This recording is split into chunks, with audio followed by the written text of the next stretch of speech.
Welcome to another Backyard Professor video. I'm Kerry Schertz, the Backyard Professor.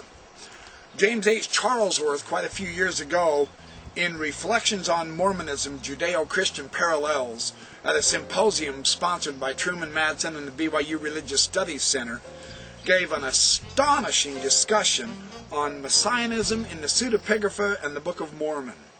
James Charlesworth is one of the world's foremost classic scholars of ancient texts. Is all inspired writing contained in the canon? Is everything inside and outside the Bible where it belongs?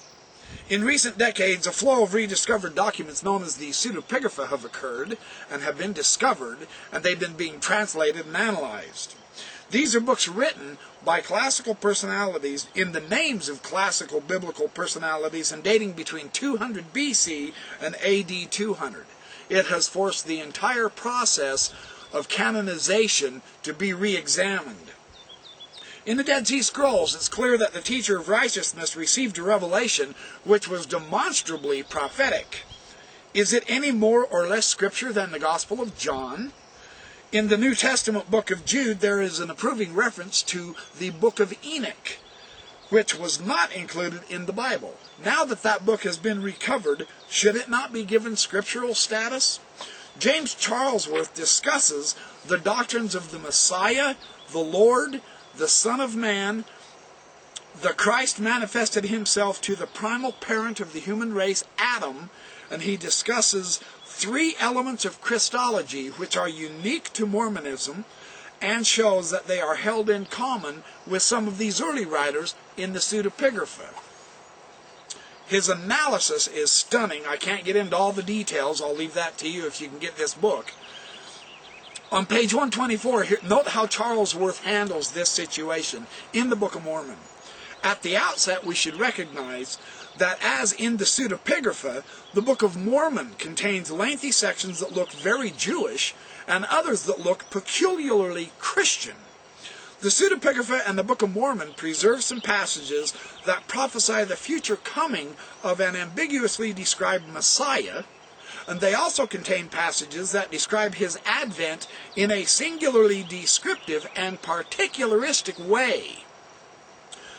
Much more frequent in the Book of Mormon are the sections in which it seems evident that we have later Christian influence because the precise description of the Messiah's life and activity is so distinguished from a generic outlook. And he uses Mosiah 3, 8 through 10 for that evidence. I'll let you look that up. He says, in these verses we find what most critical scholars would call clearly Christian phrases. That is, the description is so precise that it was evidently added later on to the materials. This is one of the main arguments against the Book of Mormon, that it prophesies so explicitly and detailed about Christ coming as the Messiah, the Son of God, the Son of Man, so on and so forth, that they say Joseph Smith just cribbed this stuff from the Bible. But that's not Charlesworth's conclusion. He brings up a very powerful point here.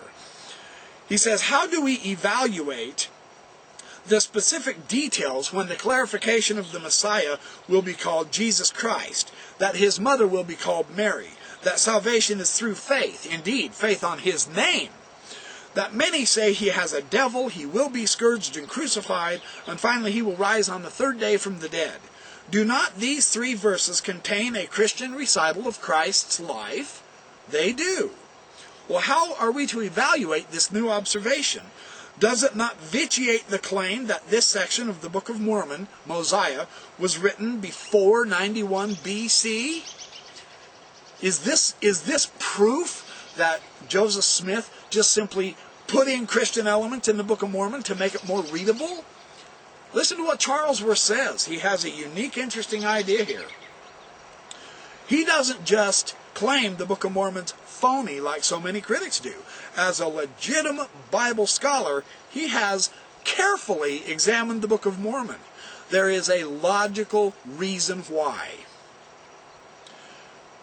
He says it doesn't necessarily prove that Mosiah doesn't date to 91 BC. Mormons acknowledge that the Book of Mormon could have been edited and expanded on at least 2 occasions that post-date the life of Jesus of Nazareth. It is claimed that the prophet Mormon abridged some parts of the Book of Mormon in the 4th century A.D. And likewise, it's evident that Joseph Smith in the 19th century had the opportunity to redact the traditions that he claimed to have received. Redactive criticism is a method employed to discern the editorial tendencies of an author or a compiler.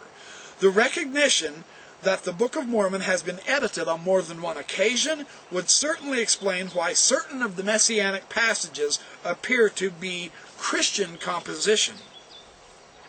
He goes on to say on page 126, the idea that the Messiah will visit the lost tribes of Israel is unique.